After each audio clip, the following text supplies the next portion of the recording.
होते हैं। Morning to all my guys, here I want to talk with you about the सन.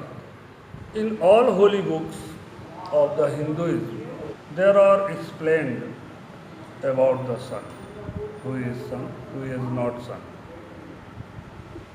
तो तुलसीदास जी कैसे छूटे रह जाते जब सभी शास्त्रों में संतों के विषय में वर्णन है, तो हमारे तुलसीदास जी कैसे छूटे रह जाते.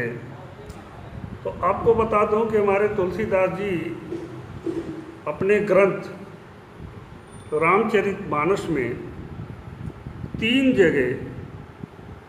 जगह संतों का वर्णन किया है. तो आज मैं आपसे उन्हीं विषयों पे चर्चा करूंगा. सर्वप्रथम आपको बता दूं कि तुलसीदास जी ने तीन जगह रामचरितमानस में कहाँ कहाँ वर्णन किया है. तो पहला तो अरण्य कांड में है, नारद राम संवाद. अरण्य कांड के अंतिम दोहा और चौपाइयों में नारद राम संवाद के प्रसंग में संतों का वर्णन किया है, जिसमें नारद जी प्रश्न करते हैं और राम जी उसका उत्तर देते हैं और संतों की महिमा के विषय में बताते हैं. दूसरा, उत्तरकांड में भरत जी के प्रश्न को हनुमान जी राम जी से पूछते हैं और राम जी उसका उत्तर देते हैं. इस प्रसंग में संतों के विषय में प्रश्न किया है, तो राम जी ने उसका उत्तर दिया. और आगे उत्तरकांड में ही गरुड़ के 7 प्रश्न, गरुड़ जी 7 प्रश्न पूछते हैं काकभुसुंडी से और काकभुसुंडी उसका उत्तर देते हैं.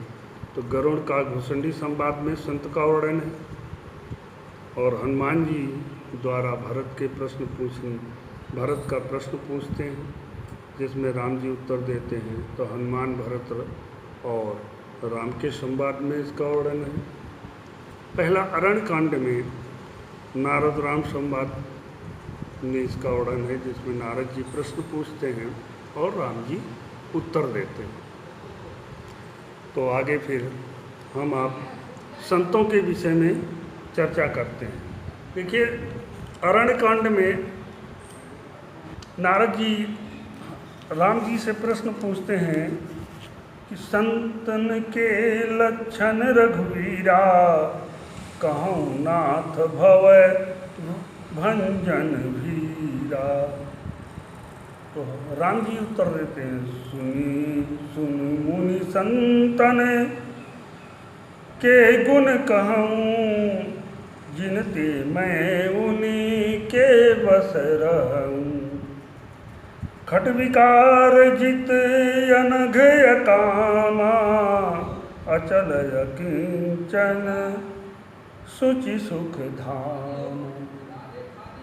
अमित बोध अनिहमित भोगी, सत्यसार कवि कोविद जोगी. सावधान मानद मदहीना, धीर धर्म गति परम प्रवीणा. तो ये सब संतों के विषय में राम जी कहते हैं. और क्या कहते हैं कि हे मुनि सुनिए, मैं जिनके कारण संतों के वश में रहता हूँ, उन संतों की महिमा के विषय में आप सुनिए.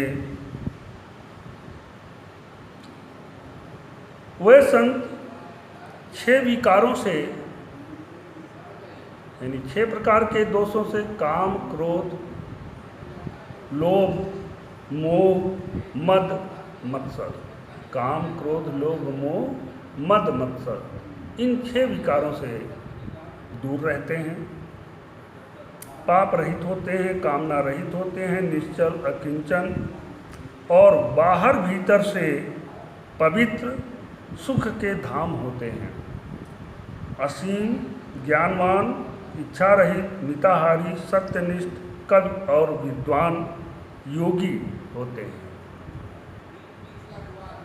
आप देखिए यहाँ एक बात कहा गया है विद्वान, नहीं कहा गया कि संत अशिक्षित होते हैं, विद्वान होते हैं।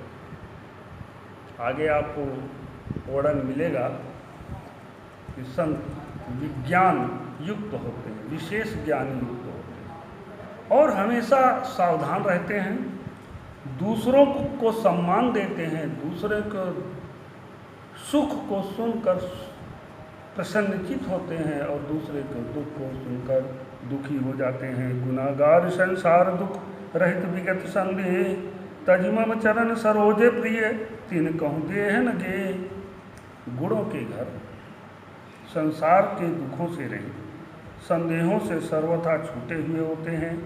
मेरे चरण कमल के अतिरिक्त उनको न देह ही प्रिय होती है न घर ही, यानी केवल पारब्रह्म परमात्मा के चरणों में अपना मन लगाए रखते हैं। ऐसे व्यक्ति संत की श्रेणी में आते हैं और मैं ऐसे संतों के अधीन होता हूँ, ऐसा पारब्रह्म परमात्मा स्वयं कह रहे हैं। दूसरी बात आगे कहते हैं निजगुण श्रवण सुनत सक चाहे, यानी अपना गुण अपनी विशेषता सुनने में सब चाहते हैं और दूसरे का गुण सुनने में परम प्रसन्न हर्षित हो जाते हैं। ऐसे व्यक्ति संत होते हैं और हमेशा जप तप ध्यान क्रियाकर्म में लगे रहते हैं। दूसरी बात उनमें सबसे बड़ा गुण होता है क्षमा, श्रद्धा क्षमा मैत्री दया मुदिता मम पद प्रीति अमाया। हमेशा क्षमा, दूसरे के दोषों को क्षमा कर देते हैं, दयावान होते हैं और परमात्मा के चरणों में हमेशा अपने मन को लगाए रखते हैं। विरत विवेक विनय विज्ञाना, विरत विवेक विनय विज्ञाना, बोध यथारथ वेद पुराना, दम्भ मान मद करई न काऊ, भूल न दे कुमार पाओ। कभी अहंकार नहीं रखते और गलत रास्ते पे कभी कदम नहीं डालते। ऐसे व्यक्ति संत होते हैं। गाँव ही सुने सदा मम लीला, सदैव परमात्मा के विषय में ही चर्चा करते रहते हैं और हेतु रहित पर हित रतशीला, और दूसरे के हित के लिए हमेशा प्रयत्नशील रहते हैं। मुनि सुन साधुन के गुण जेते कहीं न। राम जी कहते हैं कि हे मुनि सुनिए, साधुन के गुणों को जो है शारदा भी वर्णन नहीं कर सकती, इतने गुण होते हैं। कही सक न शारद शेष नारद, सुनत पद पंकज गहे, अस दीन बंधु कृपाल अपने भगत गुण निज मुख गहे। कहे सिर नाई बारही बार चरणहि, ब्रह्मपुर नारद गए, ते धन्य तुलसीदास अस बिहाई जे हरि रंग रहे। तो राम जी कहते हैं कि संत कौन होते हैं, ये आपने सुना, उसको मैं शॉर्ट में आपको बता दूं कि संत वो होते हैं जो विकारों से मुक्त हो, सदैव पारब्रह्म परमात्मा के भजन में लीन हो, जब तब क्रियाकर्म करते रहते हैं, दूसरे के दुख को सुनकर देखकर दुखी हो जाते हैं और कभी किसी की आलोचना नहीं करते, बुराई नहीं करते, हमेशा दूसरे के सुखों को, दूसरे के सुख की कामना करते रहते हैं, दूसरे के हित की कामना करते रहते हैं। एक जगह तुलसीदास जी ने और लिखा कि परहित सरिस धर्म नहीं, यानी दूसरे के हित से बड़ा कोई धर्म नहीं है।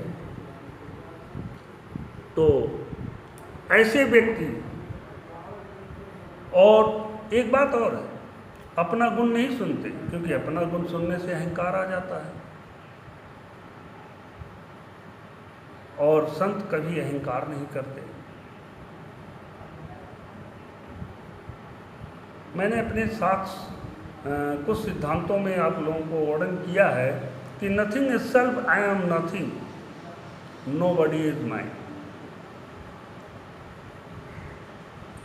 मेरे पास कुछ नहीं है, मेरा कुछ नहीं है और कोई मेरा नहीं।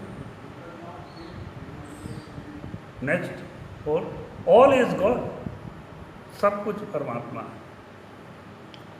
मैं यहाँ ये नहीं कह रहा हूँ कि सब परमात्मा का है या सब में परमात्मा है, ये नहीं कह रहा हूँ। मैं कह रहा हूँ सब परमात्मा, all is God. So to help to all in sense of God. इसलिए सभी की सहायता करिए इस विचार से कि सब परमात्मा हैं, हम परमात्मा की सहायता कर, सेवा कर रहे हैं। सहायता नहीं, सेवा करें।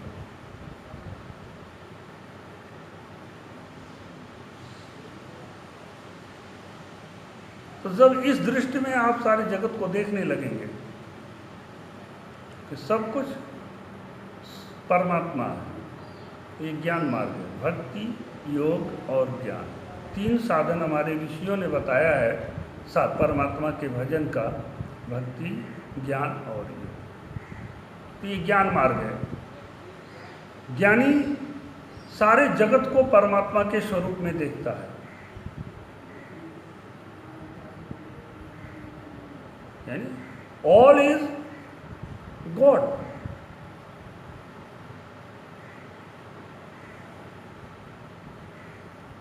तो ज्ञानी सारे जगत को जब परमात्मा के रूप में देखता है तो सबकी सहायता, सबकी सेवा वो स्वयं करता है। तो संत वो होते हैं जो किसी में दोष नहीं देखते और स्वयं के गुण नहीं सुनते, स्वयं की महिमा नहीं सुनते, इसलिए उनमें अहंकार नहीं आता और केवल पार ब्रह्म परमात्मा के चरणों में अपने मन को लगाए रहते हैं। हमेशा जब तप करते रहते हैं। एक जगह तुलसीदास जी ने लिखा है सुंदर कांड में, काम क्रोध मद लोभ सब नाथ नरक के पंथ। यानी ये नरक दुखदाई रास्ता है, काम क्रोध मद लोभ, मोह मद मत्सर। तो इन खडविकारों से दूर रहते हैं संत, और जो इन सब क्रियाओं से मुक्त होकर परमात्मा में अपने को मन को लगाए रखे वो संत है, ऐसा प्रभु श्री रामचंद्र जी कह रहे हैं। तो दोस्तों, मित्रों, भक्तों, हमें संत बनना चाहिए, साधु बनना चाहिए। और साधु के जो सार में हम पाते हैं कि दूसरे में अच्छाई देखें और उसके अच्छे गुणों की व्याख्या करें, वर्णन करें। अपने में अहंकार ना आए, इसलिए अपने को अपने गुणों की या अपनी महिमा सुनने से परहेज करें। तीसरा, सबके कल्याण की कामना करें और अपने मन को पार ब्रह्म परमात्मा के चरणों में लगाए रखें और उसके लिए हमेशा जप तप क्रिया कर्म करते रहें। जो ऐसा करता है वो संत है। गीता में भी एक बात एक जगह आया है कि जो जिस क्षण पूर्ण रूप से, कृष्ण भगवान कह रहे हैं, मेरे चरणों में अपने मन को लगा देता है, उसको उसी समय साधु सज्जन समझना चाहिए, मेरा भक्त समझना चाहिए। तो दोस्तों, when we decided to do help to all without any hope, then we should think that we are sons. That body is son. who is suffering on this principle. Thank you.